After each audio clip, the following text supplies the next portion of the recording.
Olá pessoal, tudo bem com vocês? E aí meu povo, tudo bom com vocês? E aí a gente aqui mais uma vez, né, trazendo um pouquinho de São Luís para vocês, trazendo um pouquinho das maravilhas dessa cidade. E hoje a gente conta com a presença do guia turístico para falar um pouquinho mais da história, né?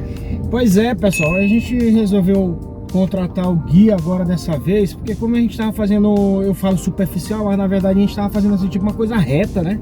Uma coisa sem detalhes. E dessa vez a gente contratamos um guia para o seu Nelito. Então a gente contratou para fazer detalhadamente para vocês, para não largar caixa aí superficial e tal. Pois é. Então hoje o vídeo de hoje é mais detalhado. A gente só tá tentando chegar lá, né? Que ele marcou com a gente 9h20.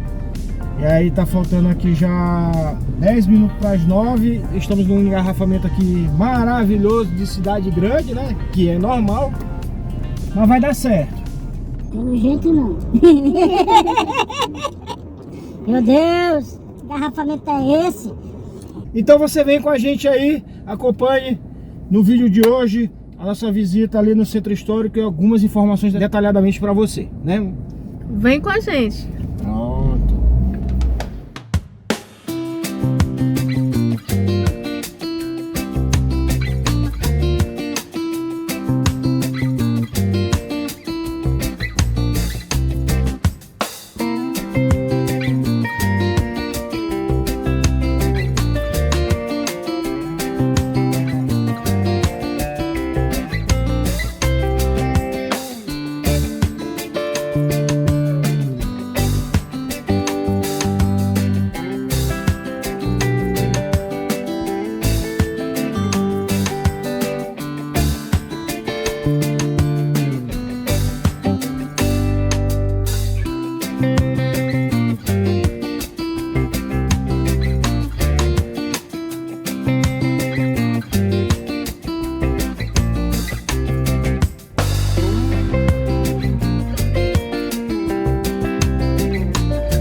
Pessoal, a gente está chegando na Praça do Poeta.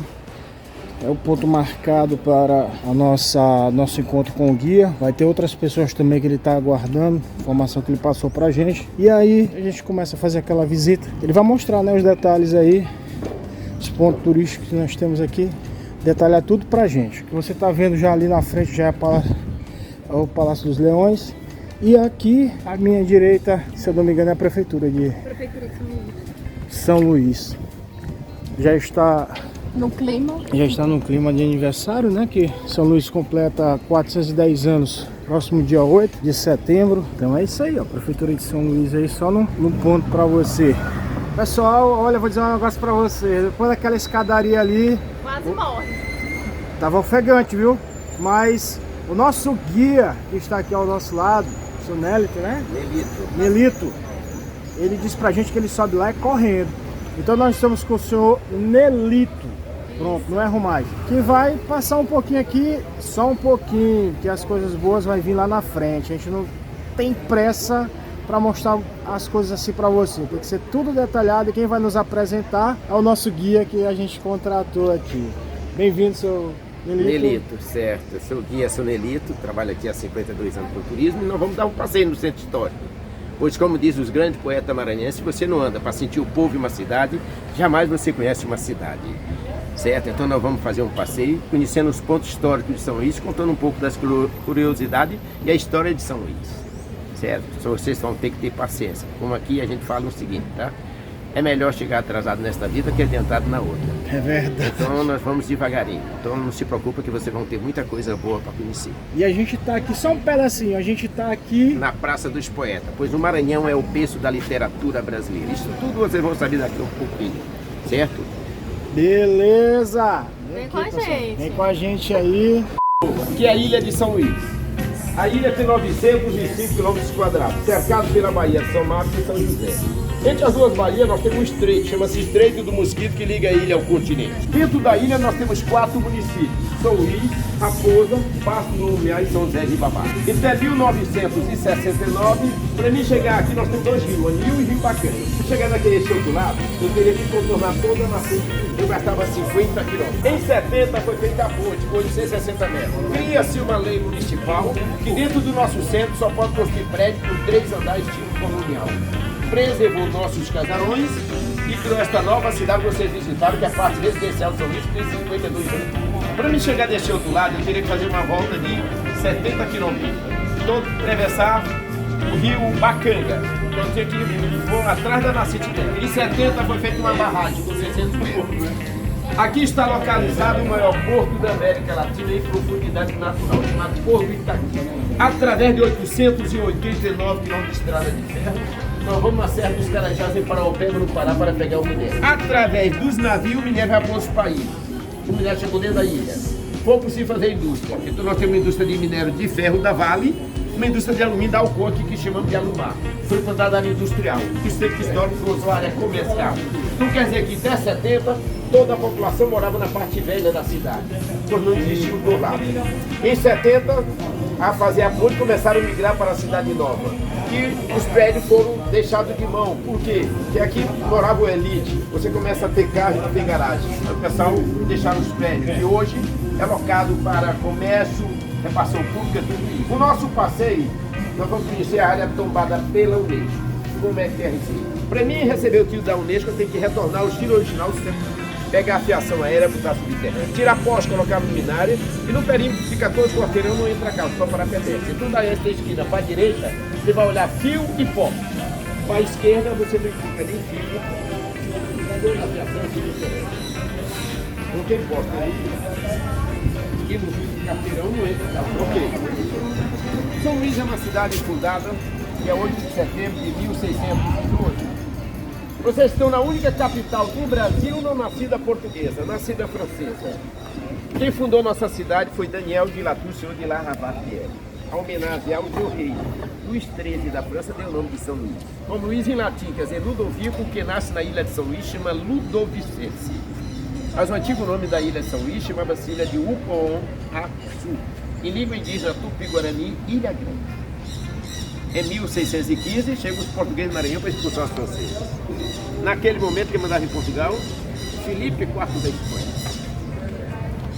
Em 1578, o rei Sebastião, que era rei de Portugal, ele vai para a guerra com o Moro em Marrocos e lá desaparece. Naquele momento, assume a coroa portuguesa seu tio-avô, o cardeal Henrique, que 2 anos depois morre, em 1580. Sendo o cardeal Henrique o parente mais próximo, o rei Filipe II da Espanha, que unifica-se Espanha e Portugal um só país, chamado União Ibérica. Então, em 1615, chegaram os portugueses que mandaram em Portugal, era em Espanha, a tentar expulsar os franceses do Maranhão na guerra de Guaxenduba. No meio da guerra, falta munição para os portugueses. Conta-se uma lenda que uma mulher aparece do nada, pega areia e consegue transformar em pólvora. Com isso, os portugueses foram vitoriosos. Os portugueses acharam que foi Nossa Senhora que apareceu. E como deu a vitória a eles, o santo padroeiro de São Luís chama Santa Maria da Vitória, que é o nome da nossa catedral. A expulsão dos franceses fica até 1640. Em 40, Portugal adquire posse do seu reinado. Naquele momento, a Companhia das Ilhas Ocidentais, que as holandesas, explorava Pernambuco. Tinha chegado em 1630 em Olinda, tocado por Olinda e descido para Recife. Portugal manda que toda a guarnição portuguesa que estava no Maranhão se deslocasse para expulsar os holandeses de Pernambuco. Quando ele chega lá para expulsar os holandeses de Pernambuco, uma base holandesa vem para o Maranhão. Chega em 41. Aqui eles saqueiam nossas igrejas e toca fogo, pois era uma companhia exploradora, particular e protestante. Em 1644, o português retorna de Pernambuco e expulsa os holandeses do Maranhão. Então, São Luís é uma cidade fundada pelos franceses que passaram 3 anos, não deixaram nada. De 1612 a 1615. Invadida pelos holandeses que passaram 3 anos, não deixaram nada. De 1641 a 44. Colonizada pelos portugueses, por 25 anos de influência espanhola. De 1615 a 1640 estavam os portugueses, mas quem mandava era a Espanha. Nós somos a única capital do Brasil não nascida portuguesa. Mas vocês vão encontrar hoje a mais portuguesa de todas as cidades brasileiras. Temos o maior conjunto da arquitetura portuguesa da América Latina e o maior acervo cultural do Brasil. Interessante. Como é que uma cidade com tanta mistura seja mais portuguesa?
Maranhão é considerado o estado que fala o melhor português do Brasil e chamada de Atenas brasileira, o berço da literatura brasileira. Aqui nós tivemos somente Humberto de Campos, Catulho da Paixão Cearense, Aloysio Azevedo, Arthur Azevedo, Coelho Neto, Gonçalves Dias, Souza Andrade, Gentil Braga, Graça Aranha, José Monteiro, João Francisco Lisboa, Eudorico Mendes, Jacinto Maia, Maria Firmina Vieira, Anu Corrêa, Ferreira Goulart e vários outros escritores. Então aqui nós tivemos um pouco da literatura, história, um pouco da geografia de São Luís. Agora vamos falar da geografia do estado do Maranhão. O Maranhão ele é um estado diferenciado do Nordeste, porque fisicamente somos Norte, politicamente somos Nordeste. 79,3% do Maranhão está dentro da Amazônia. Nós somos classificados no Nordeste. Em 66 nós éramos estado do meio norte, junto com o Piauí. Em 66 a gente entra no governo para pegar benefícios da Sudene, e transformar em Nordeste. Como Nordeste a gente receberia o benefício da Sudene. Nós estamos dentro da Amazônia.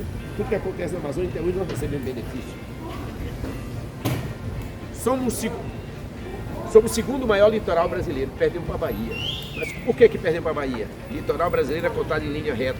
Nós temos 36% de todo o manguezal, as rentranças não são contadas.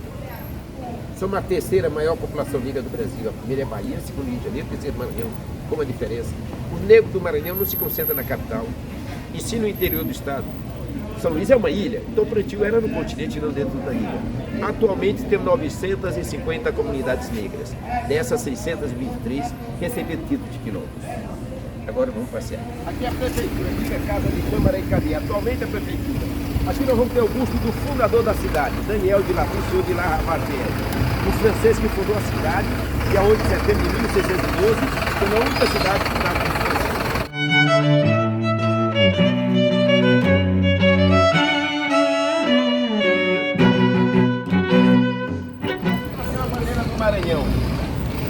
A bandeira do Maranhão representa nossas três raças por ordem de chegada. Quem estava na terra era os índios, então a primeira cor da nossa bandeira é o vermelho. Depois quem chegou foi o europeu, a segunda cor é o branco. E o europeu trouxeram da africana, a terceira cor é o preto. A estrela representa o estado do Maranhão na bandeira do Brasil.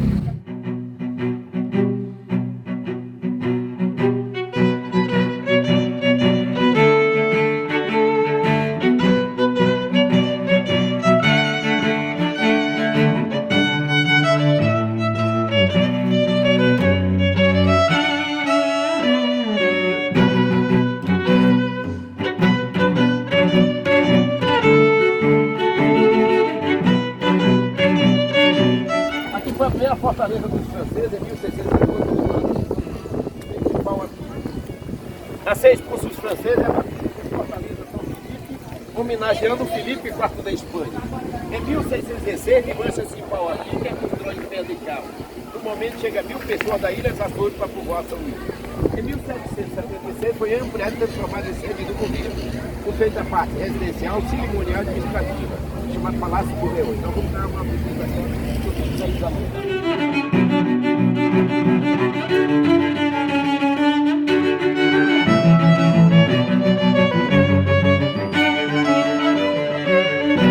Aí, amor, tá gostando? Tá de boa. O solzinho tá ajudando. Tá ótimo. Pessoal, a gente vai entrar agora aqui no Palácio dos Leões. Eu acredito que não vai dar pra filmar lá dentro. Vamos ver se a gente consegue filmar. Se conseguir, a gente bota umas fotinhos aí, as imagens pra você, tá bom?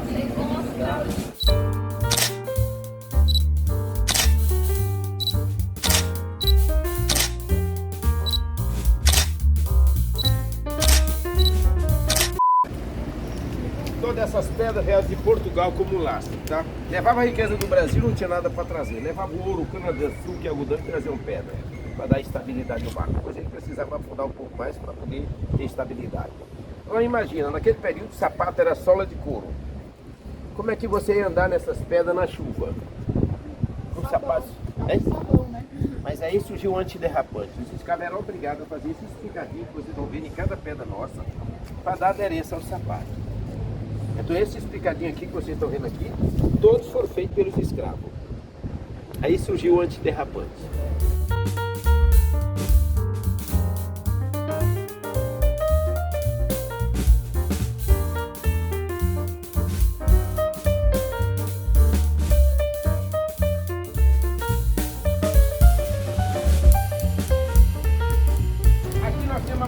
variação de maré do Brasil.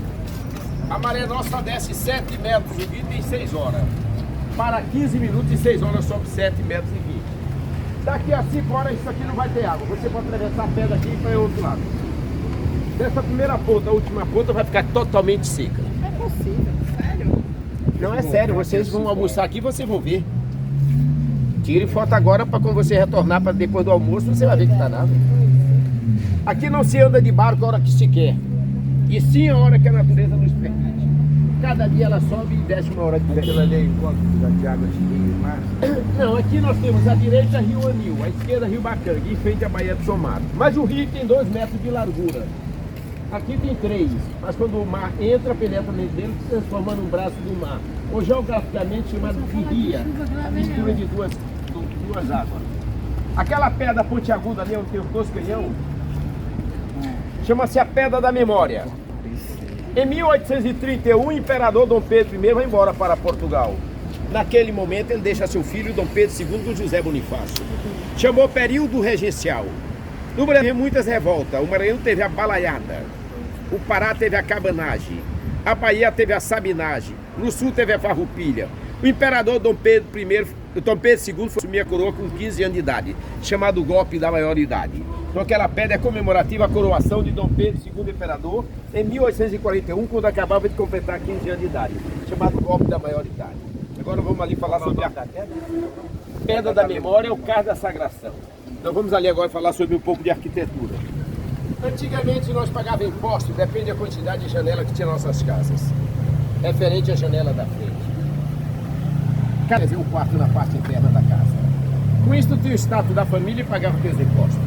Se tua casa tivesse uma porta e uma janela, você não tem casa, você tem porta e janela. Uma porta e 2 janelas, você tem meia morada. Uma porta e 3 janelas, tem 3 quartos de morada. Uma porta e 4 janelas, você tem morada inteira ou uma casa. Só porta sem janela, você tem térreo, tem comércio. Você já viu falar em sobrado? Casarão, solar, sabe distinguir? Eu sei. Diga aí, O solar são 2 andares, mas é só residência. certo, tem janelas embaixo e cima. Ela Isso. tem que ter janelas embaixo e cima.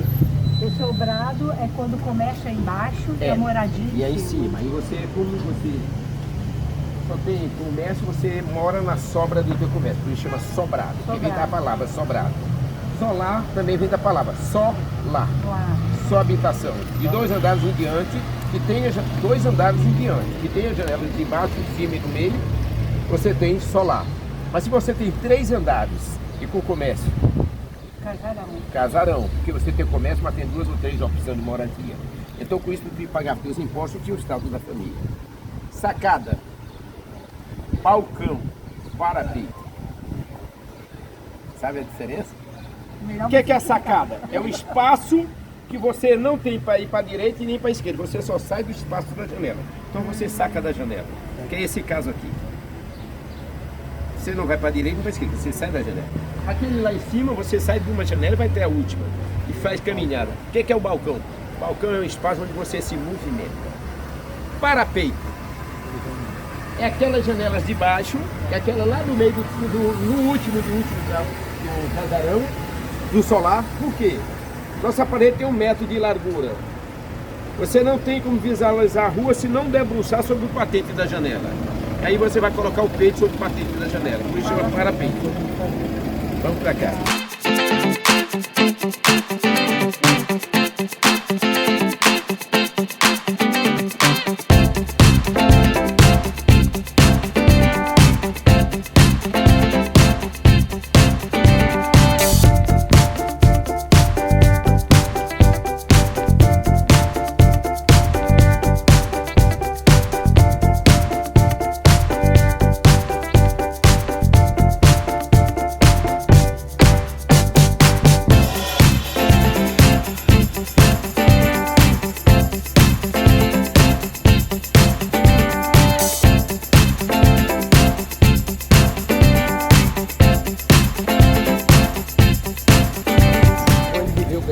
Nos 14 anos da infância dele, de 1870 a 84.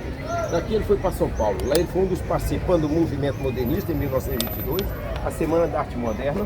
escreveu o livro Canaã, usando o Vale do Canaã no Espírito Santo, junto com o Coelho Neto e Machado de Assis, que era a Academia Brasileira de Letras, onde Machado de Assis foi o pioneiro da academia. Então ele viveu ali os 14 anos de... Aqui nós temos a lenda da Yara. A Yara é uma mãe d'água. Uma índia que se apaixona pela lua, vê o reflexo da lua na água, você fica atrás e vai afogar. A lua fica com tanta pena d'água que transformou ela na Vitória Regia. Só que as pessoas pensam que é uma sereia. Não, ela é uma mãe d'água. Por que mãe d'água? Porque representa a água doce, não é o peixe, é o sapo. Aonde você encontrar uma Vitória Regia num livro, vai sempre ter um sapinho em cima dela. Porque onde tiver maior seca, quando você ter a primeira chuva, o que você vai escutar é o sapo. Então ela tem um corpo de mulher, perna de sapo. Aqui nós temos a igreja de Nossa Senhora da Vitória. Começou a ser construída em 1629, mas só ficou pronta em 1922. Aqui foi o primeiro colégio jesuíta, depois o Palácio Episcopal, hoje a Pura e o Museu de Artes Sacras. Nós vamos visitar a catedral. Aqui é batizado coletivamente de 1 a 50 crianças todos os domingos. Tá? Aqui nós vamos referente a linha e eu vou fazer uma explanação toda a história da igreja.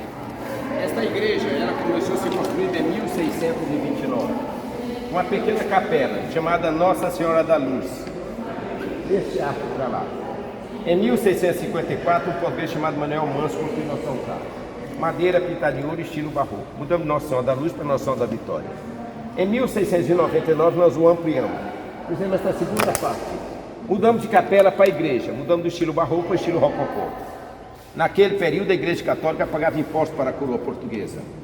Dizia a Carta Reis da Coroa o seguinte: para que uma igreja pagasse seus impostos, tinha que estar totalmente concluída, não ter mais necessidade de pedir doações para a sua construção, aí estava apta a pagar seus impostos. Então nós construímos uma igreja com uma torre e deixamos a outra para construir depois, e de estilo barroco sua fachada. Com isso a igreja não estava apta a pagar seus impostos. Em 1822 o Brasil foi independente e todas as igrejas foram isentas. Então as igrejas resolveram fazer a segunda torre. A nossa foi feita em 1922. O estilo evidência era um neoclássico, então mudamos uma fachada. E a ferragem que nos traz o estilo gótico. Então você tem uma igreja aqui bem eclética. Ela não tem um estilo definido, ela tem uma mistura de estilos. Ali nós temos o Santíssimo. A escadaria simboliza a hierarquia da Igreja Católica. Lá em cima nós temos a Santíssima Trindade.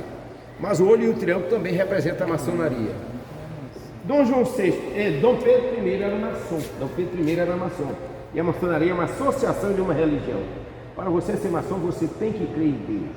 E como a maçonaria fez parte da Igreja Católica, os Cavaleiros Templários, a razão da separação não foi ideológica, e se financeira, a maçonaria no Brasil não se mostra, mas continua presente na Igreja Católica. O piso era ladrilho hidráulico no século XIX. Nosso teto pintado em 1927 e 1954, pelo mesmo pintor, chamado João de Deus. Ali representa a Assunção de Nossa Senhora, que é a Ascensão de Nosso Senhor.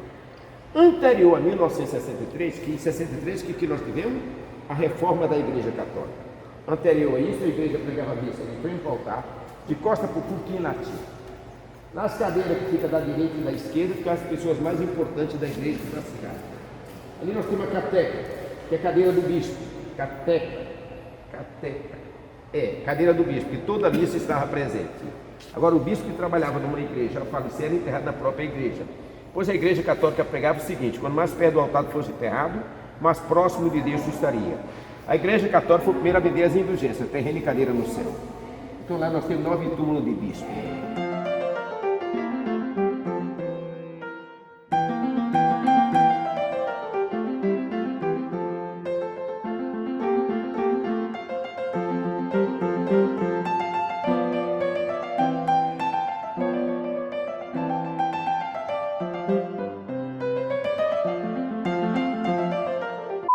Antigamente, as pessoas iam para a igreja não para assistir missa, e sim para namorar. O padre pregava em latim, de frente ao altar e costa para o público. Ninguém entendia o que o padre falava.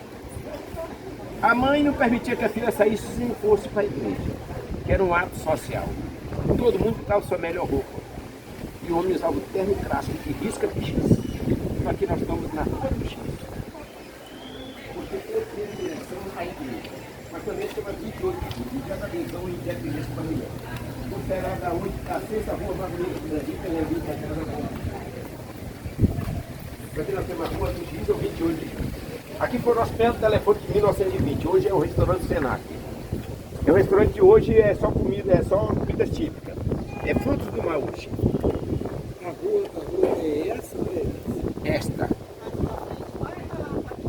Rua do Giz. Por que giz?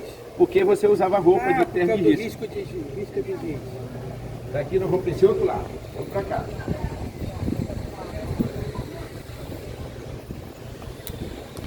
No banco menor, nós temos dois peixes como o pé, que é o símbolo do cristianismo, da fartura, da multiplicação.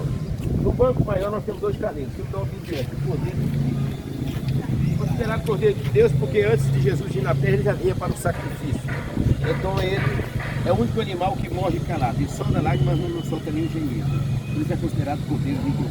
Aqui é Benedito Leite, um grande governador que trabalhou pelo ensino público. Colocou as melhores profissões na escola pública e por isso tinha os bons alunos. Mas só podia estudar pessoas carentes. Os vereadores não gostavam disso. Então tentaram fechar a escola, pois seus filhos não podiam estudar nessas escolas. E eles fizeram uma baixa-assado para fechar. Ele disse que era de botar a própria mão, que assinar o papel. E com isso a escola não foi fechada. Então uma escola nossa, biblioteca, e essa praça tem o nome de Benedito Leite, o homem que trabalhou pelo ensino público. Este é o maior casarão da América Latina, em revestimento de azulejo português, com todas as telhas do beiral da casa em porcelana. Viu as telhas da casa? Chama casarão Sombrio. Mesmo. Você sabe que é um casarão, né? Tem começa, tem mais 2 andares que moram aqui. Para conhecer todo o nosso centro histórico, nós precisaríamos de 6 a 8 horas. Nós estamos dando uma pincelada na área tomada pela Unesco, um pedacinho, porque para conhecer você tinha que andar bastante. Né? Para mim não é problema que eu ando 200, 250 km por mês, é coisa fácil. Mas as pessoas que estão acostumadas é mais difícil. Como é que nós estamos só na área tomada pela Unesco? Você vê que daquela esquina para lá, você encontra fio elétrico e poste. Naquela outra esquina ali embaixo para lá, você vai encontrar fio elétrico e poste. Então não é tomado pela Unesco. Mas não quer dizer que isso aí não tem patrimônio. Para cá nós temos uma igreja, São João Batista, onde está enterrado o traidor da Confidência Mineira, Joaquim José de Reis. Em 1789, ia fazer a traição a Tiradentes, ele veio para o Maranhão. Como aqui era uma capital da coroa portuguesa, e ele nasceu em Portugal e não traiu sua própria pátria, para os pandeiro ele foi um grande herói. Nesta rua também viveu Humberto de Campos. Naquela outra rua ali, nasceu Aloysio e Arthur Azevedo. Foi naquela rua que Aloysio de Azevedo escreveu Mulato. Foi para o Rio de Janeiro, escreveu Casa de Pessoa e Cortiço. E Arthur Azevedo, do Norte de Idade, escreveu sua primeira peça. Naquela rua clinicou o grande médico legista maranhense, Mina Rodrigues, em 1888, que junto com o Oswaldo Cruz quebrou com a febre amarela do Maranhão. Conhecida como pai da medicina legal. Na outra rua nasceu Catulo da Paixão Cearense, o homem que escreveu o Lado Sertão. Aqui na praça nós temos João Francisco Lisboa, escritor e jornalista. Ele fundou nosso primeiro jornal, por isso essa praça se chama João Lisboa. Mas como ali nós temos a igreja Nossa Senhora do Carmo, também chama Largo do Carmo. Infelizmente a nossa igreja não foi tombada internamente. O padre botou piso de granito, um forro de gesso, sabe concreto na parede. Então, modernizando por dentro, então, que a gente vai olhar só a fachada, que é em azulejos portugueses. E à direita nós vamos encontrar o maior conjunto arquitetônico e a maior quantidade em estampa e tonalidade de azulejos.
feiticeiro da tribo indígena que representa o nosso Casumbá. Você está vendo aquelas pedras na lateral da pedra? Ali as esperas. Ali você tinha que deixar aquelas pedras para quando fizesse uma casa, amarrasse ela na outra, para dar estabilidade. Então todas essas casas são amarradas uma na outra. Então você deixava aquelas esperas. Ela fica de um lado e do outro. Quando você ia fazer a casa, você tinha que colar uma casa na outra para dar estabilidade. Lisboa é tudo assim. É, porque foi lá que começou. E eles não sabiam que nas colônias não tinha terreno. Aqui é a pedra portuguesa. E essa aqui é como era construída nossas casas. O que eu disse? Nossas casas eram construídas de pedra, barro, óleo de baleia e casca de marisco. Aqui você vê as cascas dos mariscos. Agora interessante, antigamente você dava uma pedra para o escravo e ele conseguia botar a parede no nível. E olha que a pedra era totalmente irregular. Hoje se eu dar um tijolo no nível, acabou que faz uma parede torta. Mudou os profissionais. O principal profissional foi o Engenharia. Quem que era a Ana Jância? A Ana Jância foi uma das maiores escravocratas maranhenses. Ela teve 20 casas e 300 escravos. O abastecimento de água da cidade era feito pelos escravos dela, que tinha um escravo de ganho. Escravo que vendia água de casa em casa para dar dinheiro para o seu senhor. Então ela dava ganho ao seu senhor.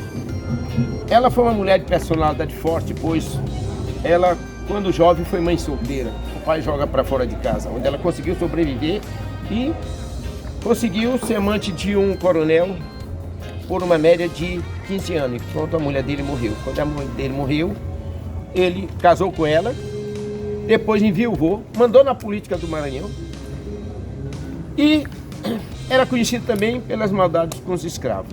Se ela fosse atravessar esta rua, tivesse cheio de lama, ela deitava os escravos para passar por cima. Ela convivia com os escravos. Quando ela enjoava, ela jogava no poço com a maré. Quando a maré enchia, o poço enchia. A maré secava, o poço secava. Então, quando o escravo estava velho também, fazia a mesma coisa. Pois jogava no poço seco, quando a maré enchia, ele morria afogado. Quando a maré levava o corpo.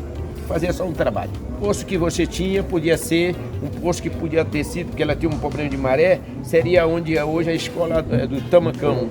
Aqui é o Estaleiro Escola, no Alto da Esperança. Sim, sim. Certo? Mas ela tinha com um zarpão aqui, que era onde era o jornal Imparcial, que ela teve 200 casas e 300 escravos. E 20 casas e 300 escravos. Porque todos os abastecimentos da cidade eram feitos pelos escravos dela. Para você ter uma ideia, quiseram botar água, ela jogar bicho morto dentro dos reservatórios para desacreditar, para poder continuar vendendo água. Para você ter uma ideia, um comerciante ficou com tanto revoltado com ela que mandou confeccionar 1000 pinículos com o rosto dela dentro. Chama-se a Guerra dos Pinículos. Ela mandou os escravos ficar escondidos para conseguir rematar todos os pinículos. Quando terminou de rematar os pinículos, ela bateu na porta do caboclo e levou 10 pinículos cheios e jogou em cima dele.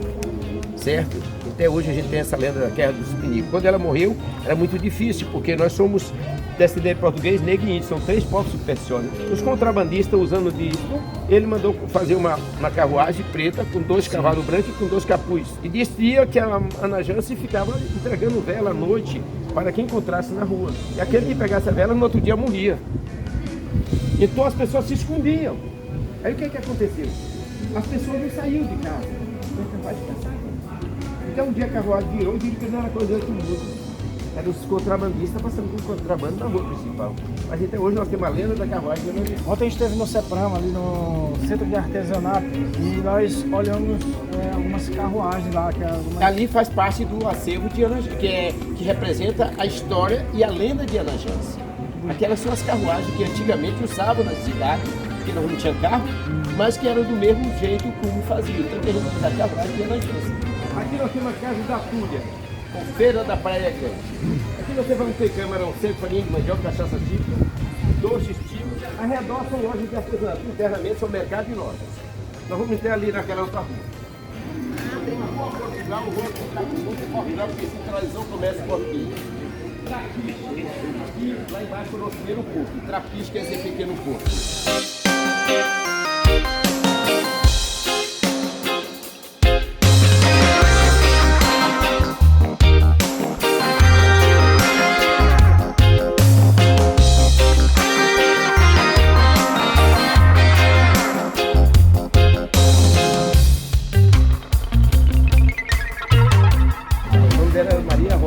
Catarina. É o beco? Catarina Mina. Mina por via da raça. No Maranhão nós tínhamos 4 raças de negro. mina, quilua, capim de rebola. Vindo de parte da África diferente. Então, gente, aqui eu despacho vocês e vou me embora para fazer outro passeio. Obrigada.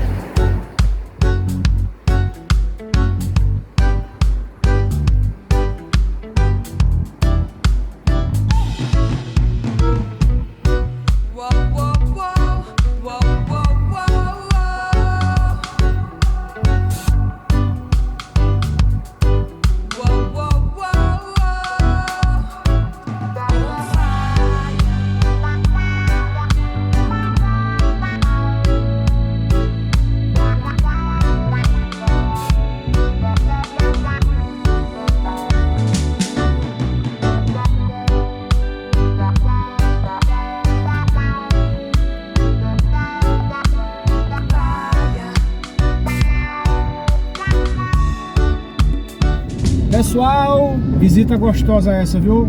O que você achou? Foi ótima, né? Solzinho quente. Solzinho de São Luís, hein? Top, top, top, top. Bom demais. Bastante conteúdo, né? Meio nublado o tempo, mas o solzinho tava ali arrochando também, viu? Era um pouquinho de sombra, outro de sol. Foi muito bom. Essa visita que nós fizemos hoje, um pouquinho dessa orientação aí do nosso guia. Como é que é o nome do nosso guia? Nelito, eu não erro mais o nome dele, eu acho. Já falou isso 3 vezes já errou. Normal. Nós queremos agradecer muito a ele que nos proporcionou, né, este momento. Esses momentos. E também as famílias lá, né? O pessoal que tava lá com a gente, tinha gente de São Paulo, se não me engano tinha gente também do Rio de Janeiro lá. Eu acredito que sim. Mas se não for do Rio de Janeiro, não é que eles olharem esse vídeo aqui, eles vão fazer a correção. E a gente faz a correção em outro vídeo lá pra frente, até no Instagram. Mas é o que a gente pergunta pra vocês agora nesse momento. Se você gostou, se inscreva, compartilhe, deixe o like, comente e siga a gente no Instagram. De Férias na Estrada 2022. Vamos lá, muito obrigado, gente. Até o próximo vídeo. Tchau, tchau.